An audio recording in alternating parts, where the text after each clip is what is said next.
Todo domingo é um dia especial, mas hoje tem sido um domingo muito especial, pelo evento e a celebração que nós estamos aqui cultuando ao Senhor, pela participação desse belo coral, dos adultos, o coral infantil. Louvado seja o Senhor por esse dia, que Ele receba tudo isso que temos feito como expressão de louvor e adoração ao Teu grandioso nome. Para nós que permaneceremos aqui, enquanto os nossos filhos estão ali na salinha, eu quero convidar você a abrir a sua Bíblia no quarto evangelho, o Evangelho de João, capítulo 1, verso 29. Evangelho de João, capítulo 1, verso 29, esse será o versículo que nos orientará na meditação, reflexão, no sermão dessa manhã. Evangelho de João, capítulo 1, verso 29, você que encontrou, te convido a ficar em pé para lermos a Escritura juntos. João, capítulo 1, verso 29.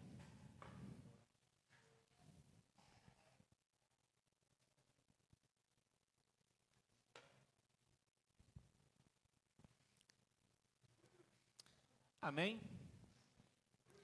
Assim diz a palavra do nosso Deus. No dia seguinte, João viu Jesus caminhando em sua direção e disse: Vejam, é o Cordeiro de Deus que tira o pecado do mundo. Junte-se a mim em oração. Soberano Deus, nós te exaltamos, ó Senhor, nós te louvamos e te bendizemos porque o Senhor nos deu redenção, vida, libertação, salvação por meio de Cristo Jesus. Que obra gloriosa, ó Pai, que obra maravilhosa. Nós te louvamos porque domingo após domingo nós podemos nos reunir como povo do Senhor, Igreja de Cristo Jesus, para relembrar a morte e ressurreição de Cristo e para celebrarmos, ó Pai, o teu grandioso nome. É isso que nós fazemos nesse momento, ó Deus. Nós nos voltamos à tua palavra, porque ela é o nosso alimento. E te pedimos, ó Pai, em nome de Jesus, vivifique em nossos corações essa certeza transformadora. Fortaleça a nossa vida, ó Pai, a nossa fé, e nos dê motivos para entoar cânticos ao Senhor e exaltar o teu santo nome. Apesar das nossas fraquezas e vulnerabilidades, fale aos nossos corações por meio do Santo Espírito do Senhor. Apesar de mim, ó Pai, nos conduza nesse momento, por meio da Tua palavra. Nós oramos ao Senhor, em nome de Cristo Jesus. Amém e amém. Você pode tomar o seu lugar. O Cordeiro tem rosto, esse é o tema da reflexão dessa manhã. Eu quero te convidar a ver o rosto de Cristo ao longo dessa expressão escandalosa e ao mesmo tempo maravilhosa que João Batista expressa no início do seu ministério. Mas antes disso, eu quero pensar com você um pouco a respeito de quem é João Batista e qual é o papel dele na história da narrativa bíblica. Para isso, eu quero te lembrar um episódio que certamente você teve acesso ao longo dessa semana. Se você não é alguém que vive nas cavernas, você viu que a NASA lançou, depois de 50 anos, uma nova empreitada rumo à órbita da Lua, uma nave espacial chamada agora de Artemis II. O objetivo é orbitar em torno desse globo da própria Lua, dessa estrela celeste, para missões posteriores, missões mais inovadoras e mais ousadas. É certo que você viu várias imagens da Terra sendo fotografada lá de cima e da própria Lua. É óbvio que você talvez percebeu ao vivo, quem sabe, o próprio lançamento desse foguete, mas ao passo que ele vai encontrando o seu destino e a sua missão, ele vai desaparecendo na escuridão do universo para que a missão dele ou o objetivo dele pudesse ser visto, que é a contemplação da própria Lua e do próprio brilho. Eu quero pensar com você nessa manhã sobre como o ministério de João Batista tem alguma analogia em relação a isso. Não é o fracasso da nave espacial se ofuscar para que um brilho maior possa aparecer. Assim também como não foi um fracasso de João Batista, ele cada vez mais se ofuscar para que o brilho de Cristo Jesus pudesse resplandecer. Esse, na verdade, é o real objetivo desse, que pode ser considerado personagem dobradiça entre o Antigo e o Novo Testamento. Então, o que a gente pode perceber que a missão desse homem é que ele possa se diminuir a ponto de ser uma seta, de apontar um caminho e dizer: não é sobre mim, não é sobre o que eu fiz, não é sobre a minha pessoa, mas é sobre como Deus tem me usado para apontar para algo muito maior do que eu, que tem um brilho muito maior do que o meu, que é o próprio Cristo Jesus. Essa é a missão de João Batista. Ele foi projetado por Deus para isso, assim como aquela nave foi projetada para que um brilho maior pudesse aparecer. E quando nós retornamos para o Evangelho de João, podemos perceber que o primeiro capítulo é justamente sobre isso.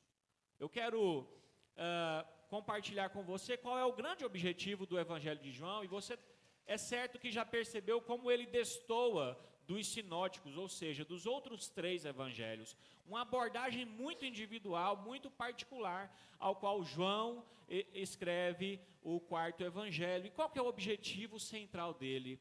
É converter judeus e prosélitos à verdadeira mensagem de Cristo Jesus. Os judeus tinham alguma noção a respeito de um Messias prometido. Certamente eles aguardavam um libertador, mas o papel de João é mostrar que esse libertador chegou, ele tem nome, ele está aí, e é o próprio Cristo Jesus. É um evangelho de evangelização, perdão pela redundância. João está evangelizando um povo que tinha fragmentos de verdade, mas ainda precisavam compreender que é Jesus o cumprimento dessa promessa perpassada por todo o Antigo Testamento. Esse é o objetivo do Evangelho de João, insistir em mostrar que Jesus é o próprio Cristo, o Messias de Deus. E um personagem que surge no primeiro capítulo é o próprio João Batista. O que nós sabemos de João Batista no capítulo 1 se divide em 2 pontos. Primeiro, dizer quem ele é. O autor do 4º evangelho está dizendo nos primeiros versos a respeito de João Batista, a respeito da sua identidade. E é muito interessante perceber as amarras que o autor desse evangelho faz para anunciar João Batista. Que tipo de amarras? Amarras em relação ao próprio Antigo Testamento.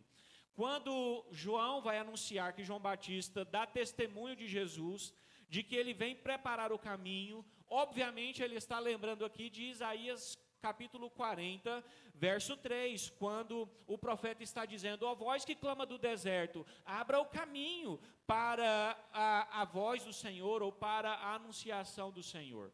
Então Isaías já estava falando sobre alguém que iria preparar esse caminho para Jesus. No Evangelho nós temos essa menção a partir do verso 19, quando João é questionado pelos interlocutores: quem é você, afinal de contas? E ele está dizendo: eu sou alguém que está mostrando algo maior, eu sou aqui uma testemunha, estou oferecendo um testemunho público a respeito de alguém maior do que eu.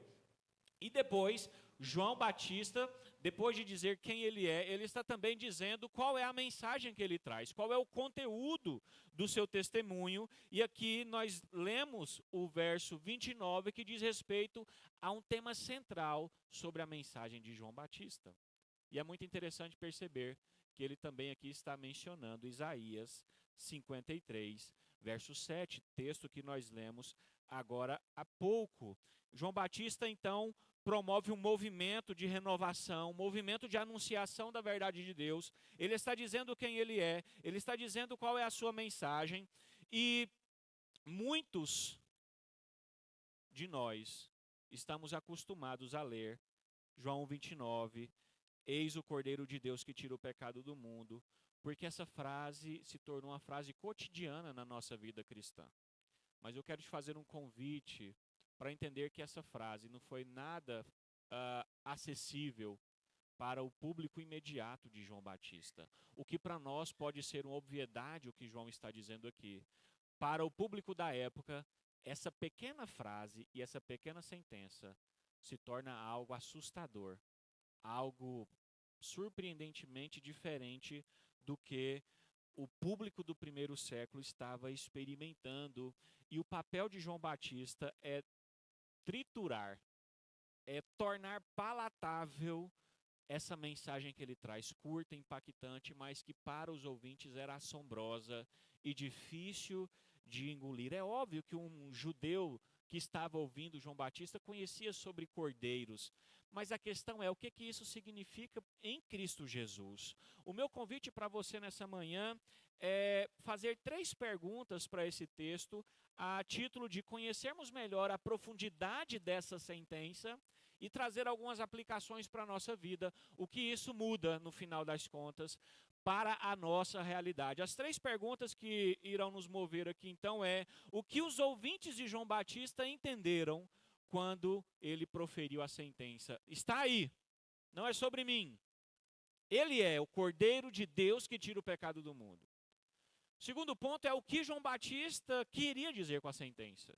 E terceiro, o que nós devemos entender com essa sentença, o que o público entendeu, o que João Batista quis dizer e hoje o que nós devemos entender com essa sentença. Um judeu raiz, podemos dizer assim, sabia os padrões bíblicos a respeito dos sacrifícios do Antigo Testamento. Ele foi instruído ao longo de toda a sua vida a entender que há necessidade de um sacrifício para o perdão de pecados, de que é preciso imolar um cordeiro para que haja uma mediação entre um sacerdote e Deus e assim uma purificação da vida desse povo. Há uma necessidade de uma morte reconciliatória. Bom, isso estava latente no coração e na mente dos judeus que estavam ouvindo João Batista. Mas a pergunta é, como assim esse cordeiro é o próprio Messias? São coisas diferentes, isso passava na cabeça de um israelita. Devem ser coisas diferentes. O cordeiro morre. O Messias, o Cristo, ele reina, ele vive, ele é poderoso. São figuras, a princípio, antagônicas. Se imagine um israelita naquela época esperando o Messias voltar, entendendo que as opressões do tempo presente, o Império Romano, as perseguições, a escravidão, tudo isso seriam eliminados a partir da chegada de um Messias, de um libertador, de um Cristo poderoso, ungido de Deus. Todos expectavam essa realidade. Essa era a mensagem de esperança que permeava o coração de todo israelita do primeiro século. Eles celebravam a Páscoa nesse propósito, nesse objetivo. E então João Batista chega com a frase e diz: nós esperamos esse Messias, mas ele é o Cordeiro, ele será o sacrifício, ele será morto. Esse é o ponto central. A ideia de um Messias sofredor, a ideia de que era preciso sofrer, morrer, para que pudesse gerar vida, era algo contraditório, logicamente falando, na cabeça de um israelita. E há uma segunda coisa complicada de um judeu daquela época entender nessa pequena frase de João Batista: o seu alcance universal. Talvez essa frase seria menos complicada para o ouvinte se João Batista dissesse: eis aí o Cordeiro de Deus que tira o pecado de Israel. Mas não é isso que João Batista faz. E talvez essa palavra e essa mensagem, essa frase, seja o cartão convite do Novo Testamento. Enquanto no Antigo havia uma ideia de uma salvação exclusiva para o povo de Israel, de um Messias regional que iria salvar apenas o israelita, João Batista vem dando um upgrade nessa mensagem, dizendo: está aí, ele é o Cordeiro de Deus, mas ele tira o pecado não só de Israel, ele tira o pecado do mundo. Outra complicação. Como assim um mundo que não celebra Páscoa? Como assim um mundo que não ouviu falar sobre Abraão, Isaac e Jacó? Como assim um mundo que não reverencia cultos e ritos ao Senhor? Como assim esse cordeiro não é exclusivamente nosso? Por que ele está tendo esse alcance universal? Essa era a questão que permeava a mente de um judeu quando ouviu João Batista. Perceba que não é banal. Não é uma frase que para nós parece ser comum, não era comum o que João Batista estava dizendo. A grande lição é que, para os israelitas daquela época, o cordeiro ainda não tinha um rosto. O cordeiro ainda não tinha essa identidade permeada. Eu posso aqui dizer que aqueles israelitas sofriam de uma doença espiritual, que na medicina contemporânea é chamada prosopagnosia. Já ouviu falar sobre isso? É uma condição neurológica ao qual a pessoa não consegue identificar o rosto da pessoa. Os israelitas sofriam de uma prosopagnosia espiritual. Eles lembravam de cordeiros na história toda do seu povo, mas não conseguiam ver um rosto nesse cordeiro. O que João Batista está fazendo é oferecendo um tratamento espiritual àqueles e a nós hoje, para nos dizer que o cordeiro tem um rosto. Deus estampa a imagem dele numa pessoa, para que esse seja o Cordeiro de Deus que tira o pecado do mundo. A primeira lição que eu quero compartilhar com você: o rosto de Jesus está evidente em relação à fé que você crê, ao evangelho que você professa, à sua vida cotidiana fundamentada na fé cristã. Cristo tem um rosto. É uma pergunta: Cristo é visível a você? A sua identidade, a sua vida, a sua obra, a sua missão é algo nítido, perceptível, visível, ao qual você busca, ao qual você quer fortalecer essa visão, ao qual você vive por ela. Ou não, ou o evangelho para você, ou Jesus para você, é a mera história de mais um cordeiro dentre outros, que no fim das contas não está fazendo diferença na sua segunda-feira pela manhã. Queridos irmãos, nós olhamos para aqueles israelitas e podemos julgá-los dizendo: como assim? Como assim vocês tiveram dificuldade de entender que Jesus é aquele prometido no Antigo Testamento? Mas o fato é que nós precisamos ter vigilância, porque por vezes cometemos o mesmo erro de não ver o rosto de Jesus em toda a Escritura, de não ver o rosto de Jesus na nossa vida diária, de não ver o rosto de Jesus nas nossas orações, de não ver o rosto do Cordeiro nas nossas devocionais, de ter uma leitura frágil da Bíblia, uma leitura fraca da Bíblia, que não conseguimos ver o vislumbre, a atração, o prazer de lê-la e ver o rosto de Cristo permeado em toda a história da Sagrada Escritura, e desejar e ansiar e esperar o rosto de Cristo mais uma vez na sua segunda vinda. Querido irmão, querida irmã, se o desejo de ver Jesus para você hoje não é real, o céu se torna algo enfadonho, a sua esperança está morta, porque se você não quis ver o rosto de Jesus no antigo, se você não luta para ver o rosto de Jesus hoje, você não terá prazer algum em desejar ver o rosto de Jesus na segunda vinda do Cordeiro de Deus. Esse é o ponto. As nossas esperanças se fragmentam a partir do momento que nós não contemplamos hoje a beleza, a glória, a majestade, a arquitetura da salvação narrada nas Escrituras, que estão nos dizendo: é Cristo, é Cristo, é Cristo. O convite de João Batista, numa das mensagens mais curtas do seu ministério, é dizer: se reencantem com o rosto de Cristo, porque é por meio dele que nós obtemos perdão e vitória.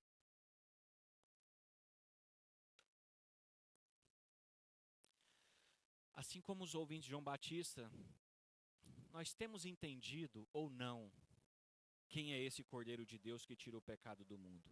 Essa é a primeira provocação que esse texto nos chama a pensar. Mas há uma segunda pergunta que a gente precisa fazer aqui. O que João Batista queria dizer com essa sentença poderosa, absurda, pequena, mas profunda? Eu quero te convidar a passear pelas Escrituras e ver os cordeiros ao longo da Bíblia. Desde Gênesis, um cordeiro tem sido apresentado. Depois que peca, Adão e Eva experimentam a sua nudez.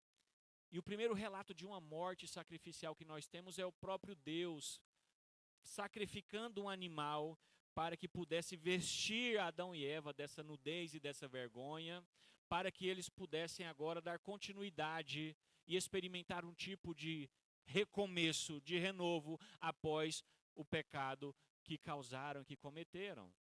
Veja, nós já temos de Gênesis relatos sobre o cerne da mensagem do Evangelho. Para que vida possa acontecer, morte precisa ocorrer. Então há uma morte de um puro, de alguém que não foi contaminado, de um animal não contaminado, para que a impureza de Adão e Eva pudessem ser vestidas e revestidas. É óbvio que podemos ver o rosto de Cristo como uma tipologia a respeito do que ele faria tempos e tempos depois. Mas não para por aí. Quando você continua a ler a história bíblica, Gênesis 4, de 2 a 7, fala sobre irmãos, Caim e Abel. Quando os meninos cresceram, Abel se tornou pastor de ovelhas, Caim cultivava o solo. No tempo da colheita, Caim apresentou parte da sua produção como oferta ao Senhor. Abel, por sua vez, ofertou as melhores porções de cordeiros dentre as primeiras crias de seu rebanho. O Senhor aceitou Abel e a sua oferta, mas não aceitou Caim e a sua oferta.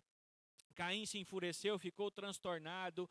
Por que está tão furioso? O Senhor pergunta a Caim. Por que está tão transtornado? Se você fizer o certo, será aceito, mas se não fizer, tome cuidado, o pecado está à porta, à sua espera e deseja controlá-lo, mas é você que deve dominá-lo. Pela segunda vez nós temos o relato de um cordeiro. Aqui agora, antes da lei ser escrita, Caim e Abel oferecem sacrifícios ao Senhor, há ofertas sacrificiais, e então Abel apresenta um sacrifício de um cordeiro, o melhor que ele tinha. Ele imola esse cordeiro, o Senhor aceita esse sacrifício, ele aceita primeiro não o sacrifício, mas a Bíblia diz que ele aceita Abel. O problema aqui não é que Deus gosta de churrasco e não de legumes e verduras. Não é sobre a coisa em si, mas é o coração, as intenções do coração. A Bíblia diz claramente, o Senhor aceita Abel e sua oferta. O ofertante importa.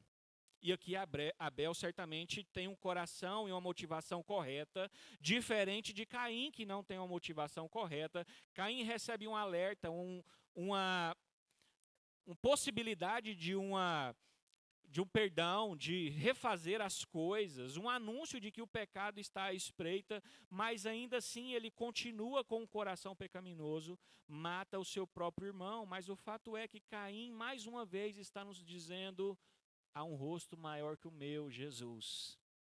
O irmão mais velho que morre em nosso lugar. Ele próprio, o cordeiro, em oferta a Deus para que pudéssemos experimentar vida. Se você continuar a história bíblica, vai se lembrar de Abraão e Isaac. Deus pede um sacrifício a Isaac. Aliás, a Abraão, em Gênesis 22, nós temos a narrativa de que no terceiro dia da viagem, Abraão levantou os olhos e viu o lugar de longe. Disse: fiquem aqui com o jumento. Disse aos servos: o rapaz e eu iremos mais adiante, vamos adorar e depois voltaremos. Abraão pôs a lenha para o holocausto nos ombros de Isaque e ele próprio levou o fogo e a faca. Enquanto os dois caminhavam juntos, Isaque se virou para Abraão e disse: oi?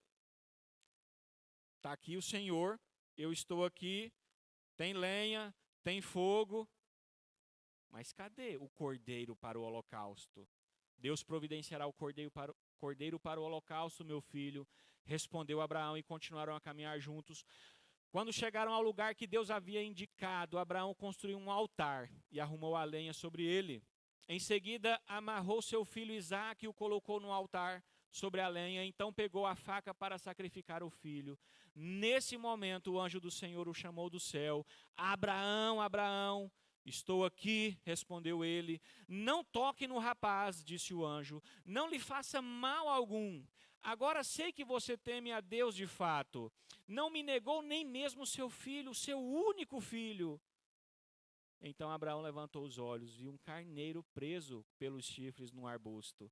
Pegou o carneiro e ofereceu como holocausto em lugar do filho. Que imagem emblemática, que pedido de Deus para Abraão. Eu quero o seu único, aliás, o seu filho para ser entregue num holocausto, em prova de obediência. Abraão vai até as últimas consequências e talvez pensando, é agora, eu vou entregar o meu filho e não tem mais jeito. Aos 45 do segundo tempo, o anjo do Senhor diz: Abraão, não toque nesse rapaz, não faça mal algum. Eu sei que você me teme, porque você não me negou nem mesmo seu único filho. Está ali um cordeiro, sacrifique ele no lugar do seu filho.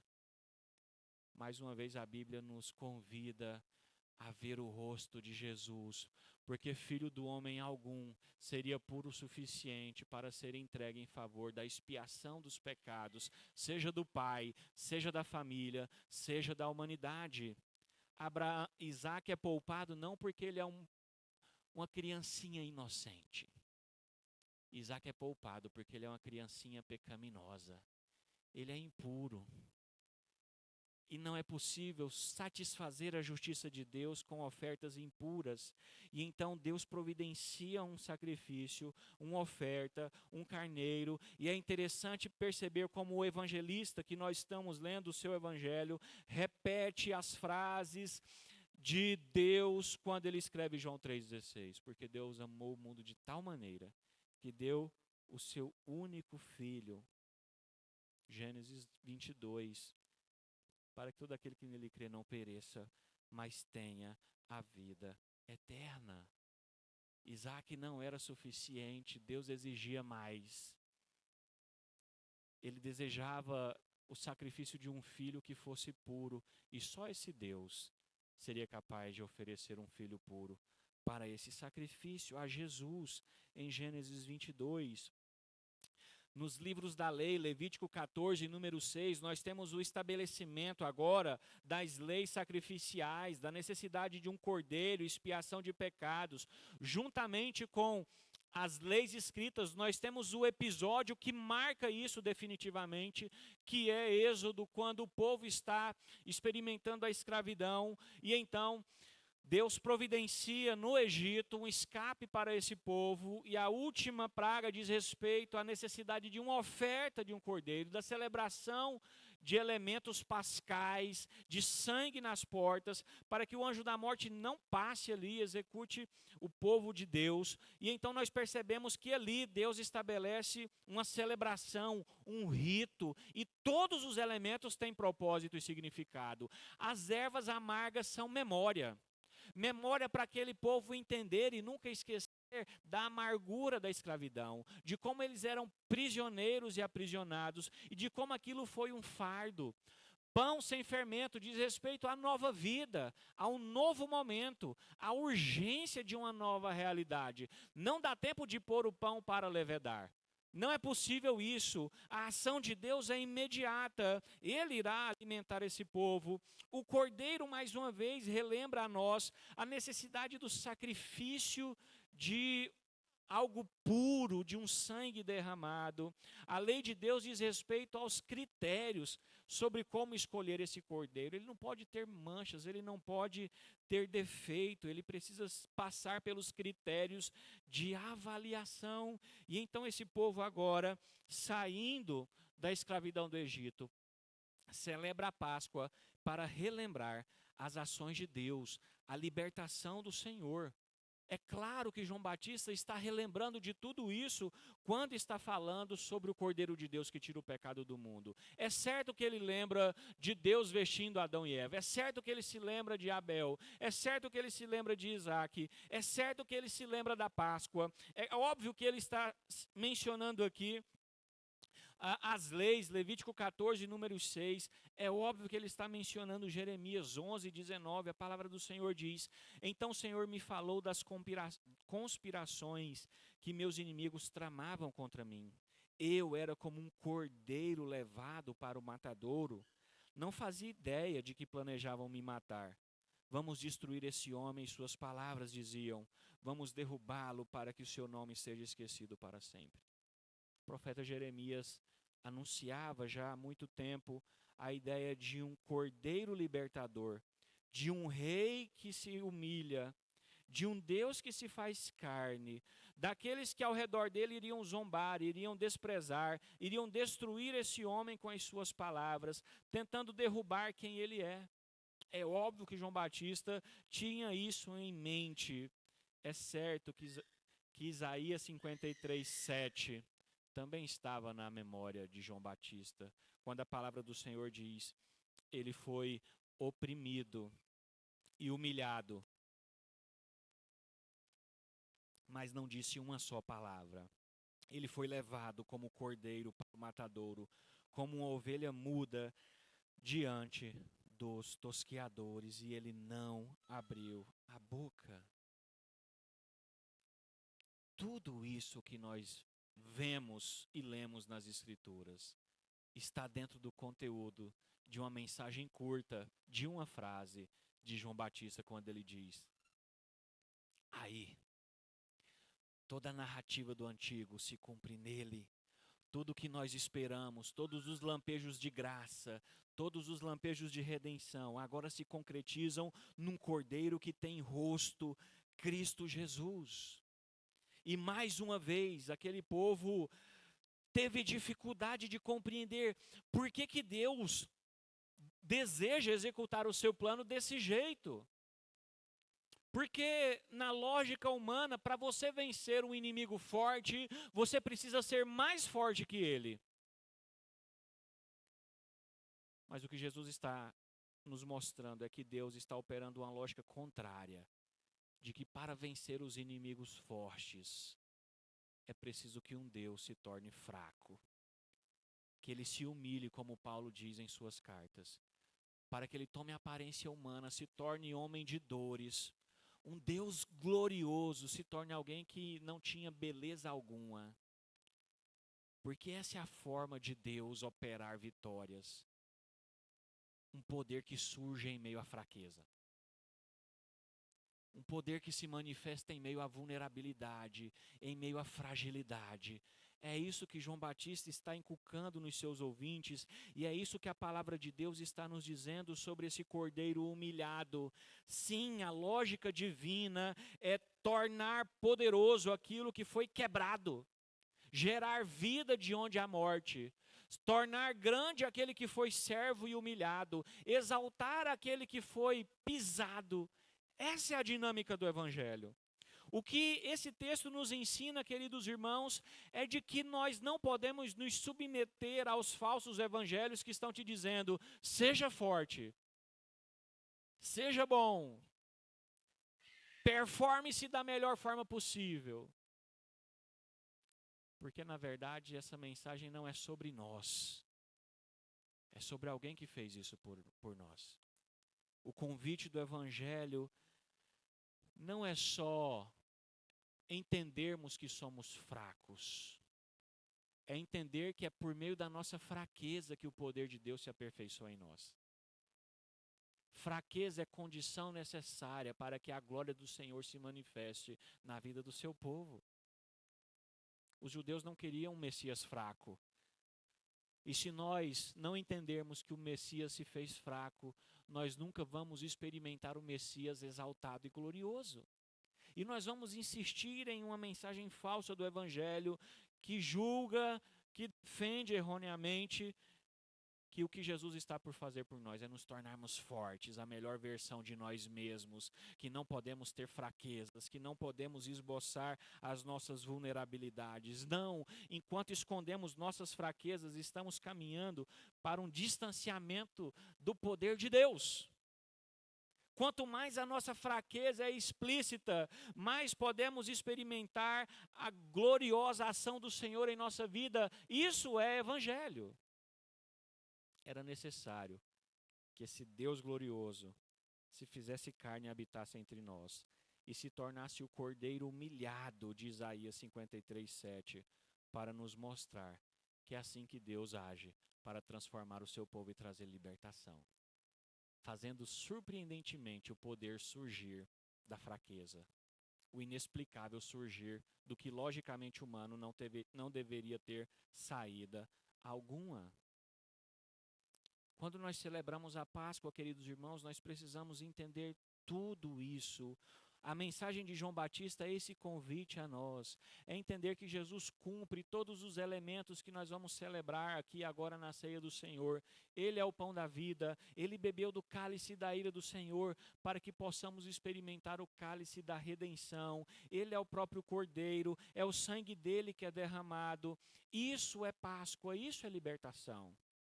É interessante entender até o termo Páscoa, que vem do hebraico Pessah, mas que é uma derivação de uma palavra egípcia, Pesh, que literalmente significa um Deus que vem em favor do seu povo, abre as suas asas poderosas a fim de protegê-los e salvá-los. Isso é Páscoa. Ela só tem sentido se nós entendermos que o movimento de Jesus no mundo é esse, de abraçar a sua igreja, para que nós possamos ter vida, liberdade, e assim Cristo vencer os nossos principais inimigos, a saber, o poder da morte, o poder do pecado e o poder de Satanás. Nós começamos a meditar sobre o que os israelitas entenderam com a mensagem de João Batista.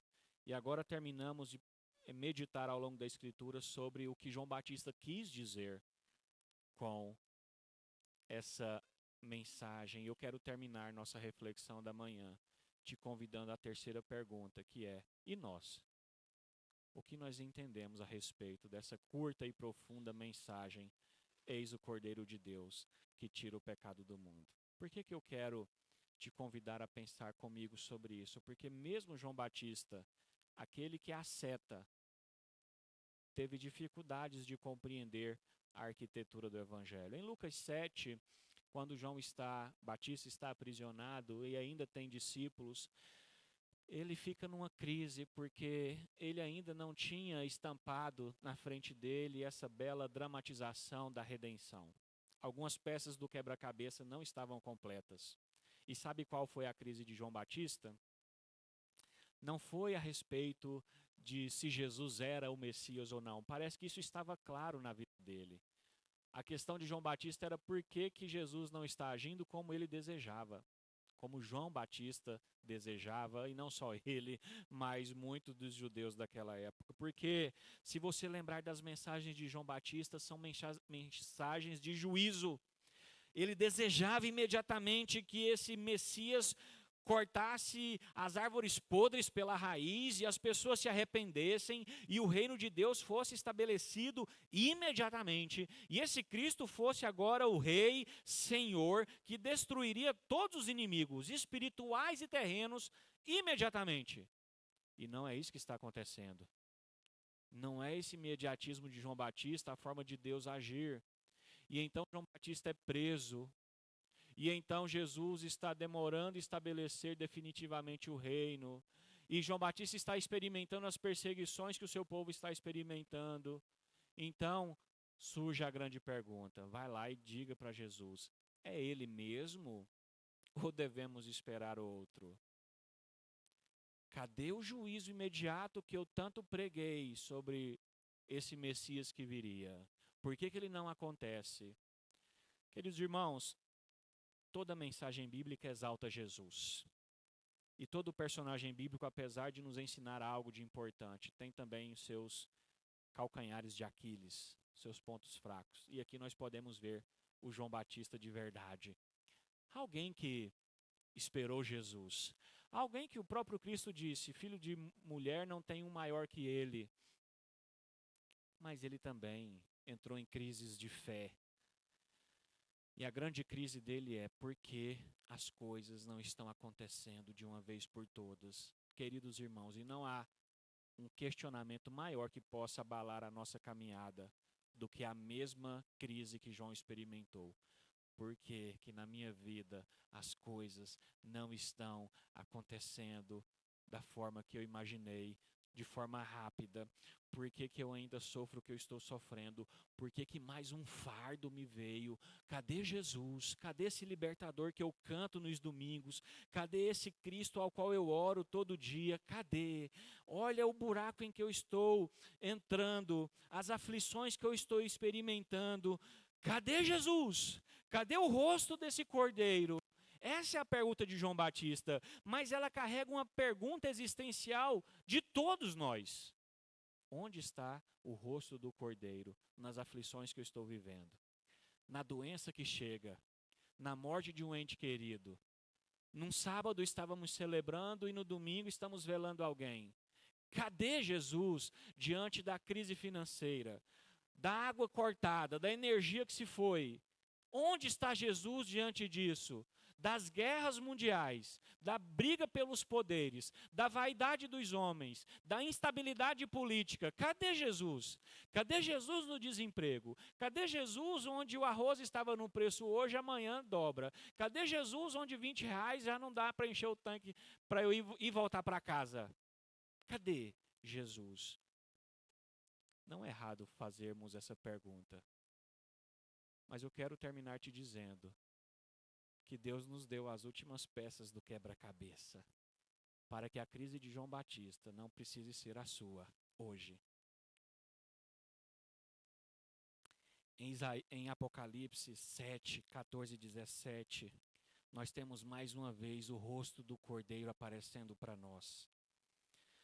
João Batista certamente não teve tempo para encaixar as últimas peças, mas você e eu temos, e a Bíblia diz, e eu lhe respondi, Senhor, tu sabes.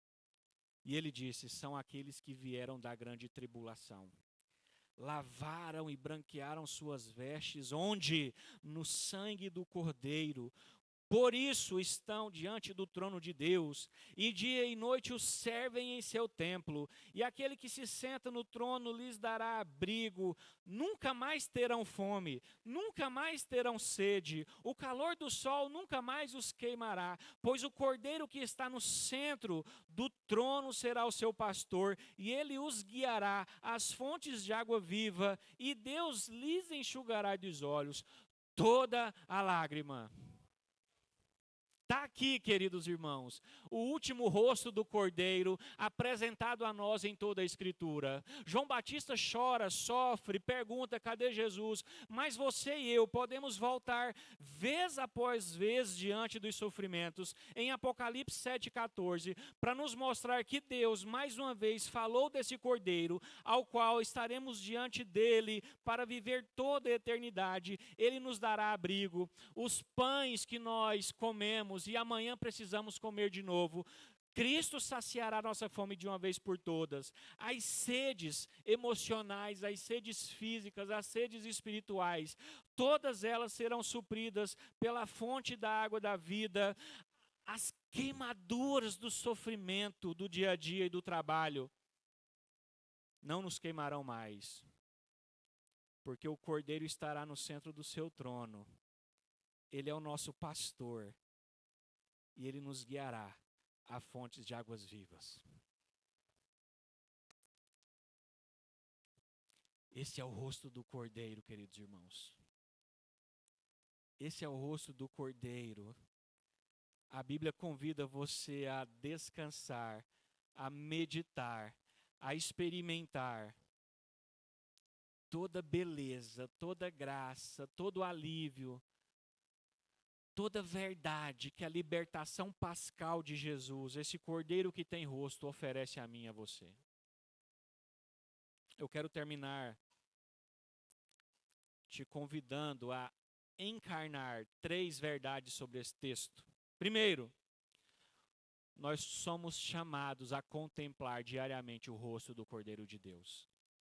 É só assim que podemos ter a esperança de aguardar a vinda dele, para vivermos a eternidade com o Senhor. Mas há uma segunda verdade sobre esse texto. Nós também somos chamados a apontar para ele como testemunhas, assim como João Batista fez. Você e eu somos chamados a sermos esses astronautas que quanto mais ofuscados estão, mais apontam para um brilho celeste que irradia a nossa vida e nos dá esperança. Essa é a nossa missão e esse é o nosso chamado. Apontar para a glória de Jesus e vê-lo no antigo, e vê-lo hoje, e vê-lo nas coisas últimas, para contemplarmos por toda a eternidade o seu rosto, na sua presença. E por fim nós somos chamados hoje, literalmente, mas amanhã na sua segunda difícil, na sua terça que vai fazer um exame ou o boleto vence, a se deleitar na certeza de que a crise de João Batista não precisa ser a sua. Você não precisa dizer, é tu mesmo, Senhor, ou a gente espera outra esperança. Porque as peças do quebra-cabeça que montam a bela imagem da redenção já foram entregues a nós. Deleite-se no Senhor Jesus, porque o Cordeiro tem um rosto. Feche os seus olhos, vamos orar.